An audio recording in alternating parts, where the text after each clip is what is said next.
the more you stack little wins, the more little wins you will stack. The more you stack wins, the more confidence you will gain. The more confidence you gain, the more wins you will stack. And so confidence competency loop is a thing. We're screwed. Biden is our president and this country is screwed. We're selling it all off to China. We're sending all this money to Ukraine and it's being laundered right back to the politicians' pockets. The doubt of 1,000 people on me is less dangerous than if I had self-doubt. The most important conversation you could ever have is that conversation that takes place between your ears. It's how much shit can you eat over time consistently? And if you can do that.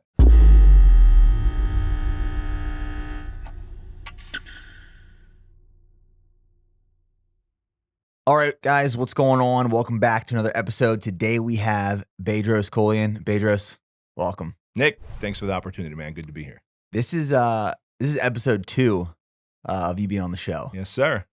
And last time you were on the show, I asked you a question. Your response went viral. I've seen this clip all over the internet, shared by a bunch of different pages. And I wanted to bring that question up again and have you answer it again and then really dive into it because I think it's going to set the context for the conversation we're going to have today. And I asked the question, what's the number one thing that is holding most people back from reaching their full potential? You said the story. Yeah. Can you describe what the story is? The story is a story that we tell ourselves, and it's partly true.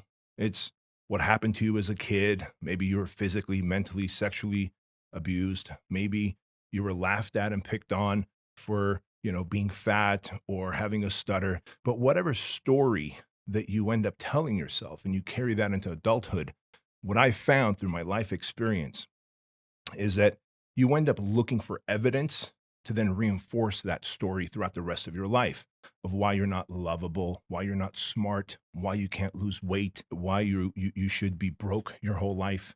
And so the moment you can realize that I can take back the pen that I've empowered others with, who have been writing in my book of life, and I could start rewriting my story from this day forward, how it goes, then you start looking for evidence for your new story. I can be lean. I can create financial freedom.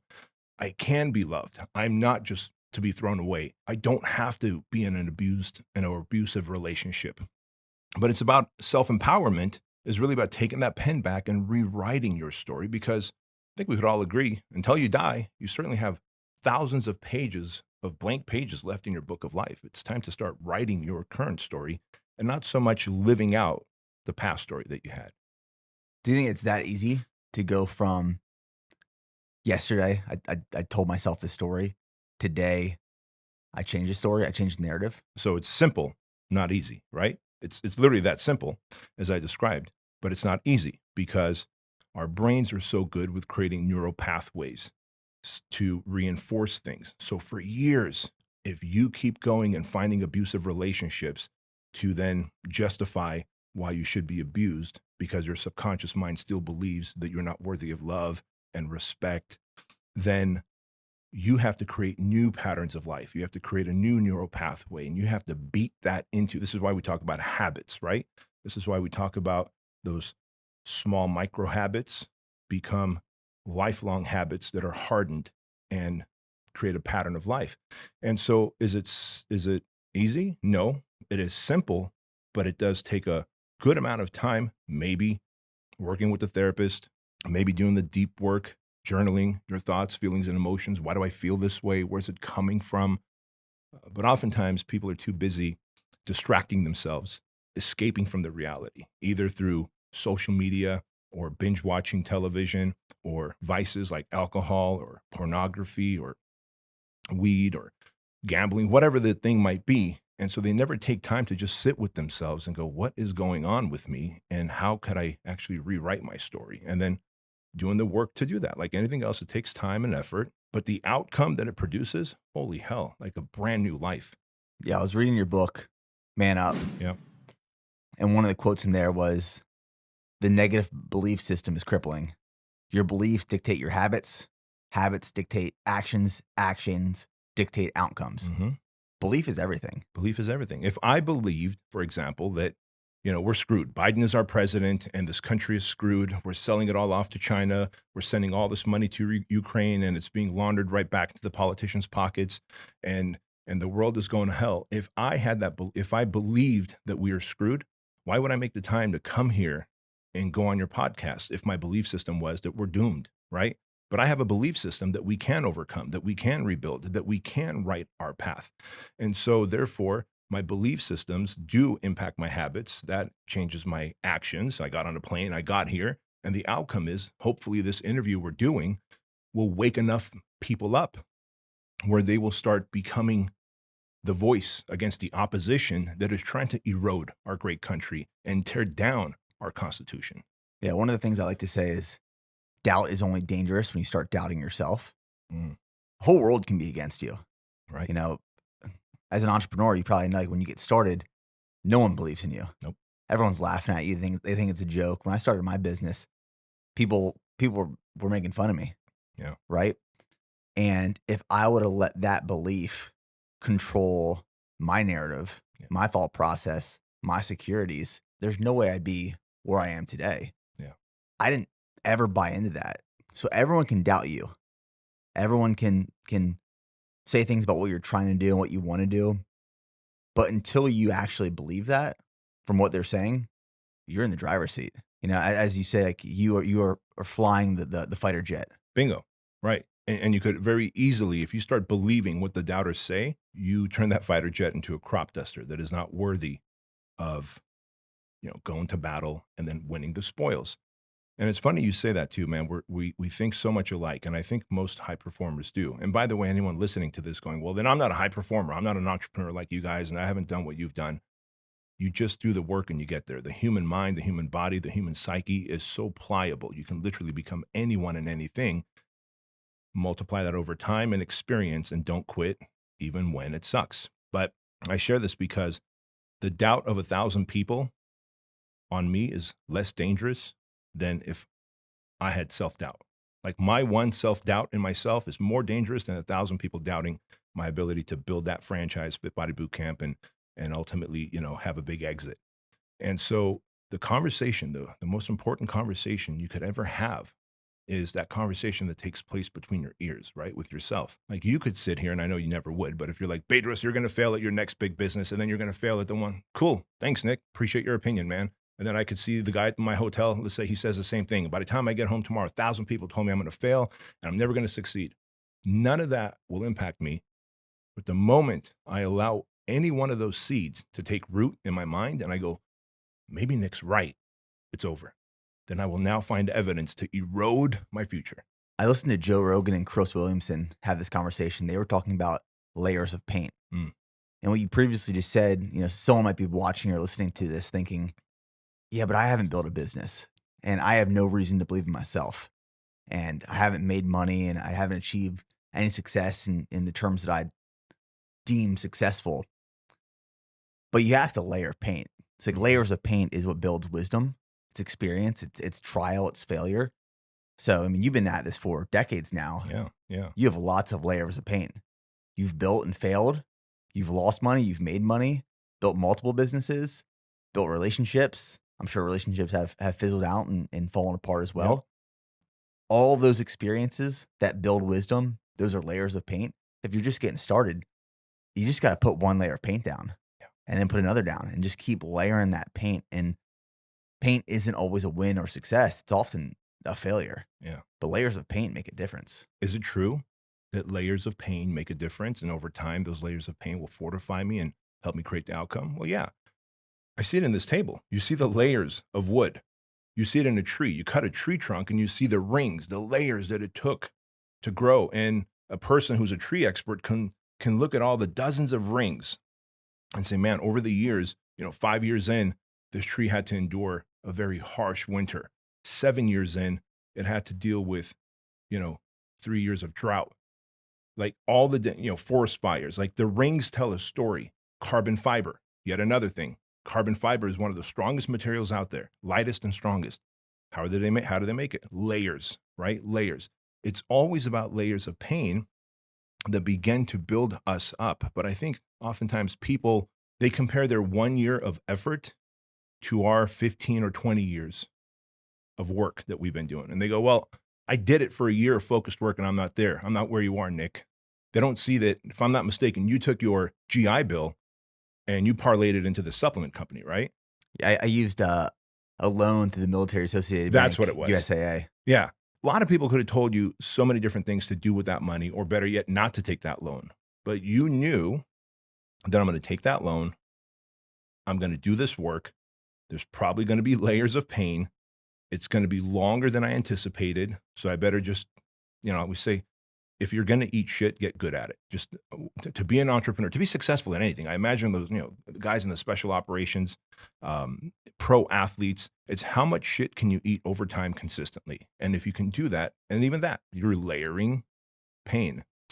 So nature shows us that layers of anything produce an outcome. So then why wouldn't that apply to us in life? It absolutely does. Yeah, I think back to when I first got started with this whole journey.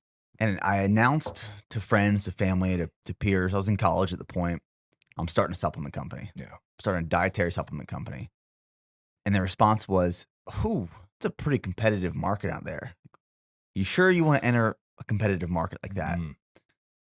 And for a second, I started to believe this doubt. I thought, oh man, is this actually the right choice? Is this the right decision? And I started justifying to myself, well, this is a multi-billion-dollar market. If I can just get a small share, I bet you I can at least do $100,000 a year. And I put this cap. I just want to get to $100,000 a year. Mhm. If I reach $100,000, I can ride that for the rest of my life. And then you finally get there and you think, well, let me bump it up a little bit. Let's just do 200,000 and then 300,000. Then let's hit 1 million and then 2 million. And it was these small incremental steps for years and years and years because I never took the top off. Yeah. I never allowed my vision to be as big as possible. And then eventually I got to a point where I realized, these small incremental steps, I'm setting them and I'm achieving them because they are achievable. Yeah. Because I don't doubt them. What happens if I, like Grant Cardone's 10X rule, what if I set my goals 10X larger than I anticipate or expect? Mm-hmm. I bet you I can hit that. And I did. Eventually we realize there's no ceiling to this. Mm-mm. I'm in the driver's seat. I'm in complete control. There is no top end. I think once I realized that, I felt so powerful. I felt limited by absolutely nothing. Was there something that you did to realize that? Like, was there a moment for you? When you stack enough wins, you start to build some confidence. Yeah.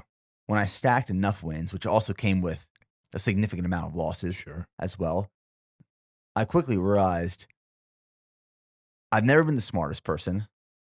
I've never been someone at the highest athletic ability. I never really stood out when I was younger. I was very average.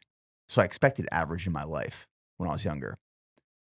And then once I started gaining more confidence and more wins and more success, I started to realize being smarter, that's not my competitive advantage. And that's not necessarily the competitive advantage of a lot of high achievers and successful people. It's just being extremely consistent and just ruthless work ethic and just going all in on a vision. And I thought, oh, I can do that. It's funny. A few months ago, someone was, we were holding an event here at BPN HQ and we were outside and we were selling product and we were meeting with people and just hanging out. And this younger gentleman walked up to me and said, he pointed to the BPN sign. He said, man, one day I wish I could have something like this. I said, you can. There's nothing that separates me from you. I just had this goal 10 years ago. I went all in on that goal and I haven't stopped working towards that goal since. And eventually you get to a point where you realize I am in complete control of my destiny and my outcomes and the result. And it's funny that you say that too, right? About stacking wins. And we talk about that and people always will ask, like, what is the one thing I got to do? As though if they have this one big win, they're going to succeed. They're going to cross that chasm. And I was like, hey, did you hit the snooze button this morning? Like, yeah. I'm like, well, you stacked an L. You had a loss instead of a W. Like, that's the one thing you could do every morning, not hit the snooze button. And now you got to win. You should be proud of yourself. And then maybe you drink 30 ounces of water to rehydrate your body. And then maybe another win is that you don't check your social media, your phone for a whole hour. Instead, maybe you just take a shower, do 100 burpees, journal, read a book, have a plan to actually GSD, get shit done the next hour after that. Like, stack those little wins over time. It's all about little wins. I can't think of any one thing we did where like, oh my God, then we got 500 locations on board overnight. It was 1, 2, 3 locations. And every now and again, we'd get someone that buys a multi-outlet agreement, 5 locations, 8 locations, 10 locations. Cool. That, I believe, is God or the universe rewarding me for the consistent, ruthless, pig-headed stubbornness of hard work that I've done for the years, going, here's an 8-pack for you. 8 Fit Body Bootcamp locations, sold it once. Cool.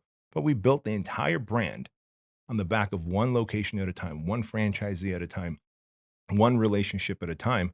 All of those are micro wins. And I start every morning with not hitting a snooze button, stacking my first win. And as it turns out, years later, I read about what's known as the confidence competency loop. And what that says is your confidence will go up the more competent you are.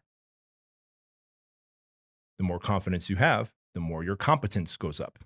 Scientifically, they've proven it. So the more you stack little wins, the more little wins you will stack.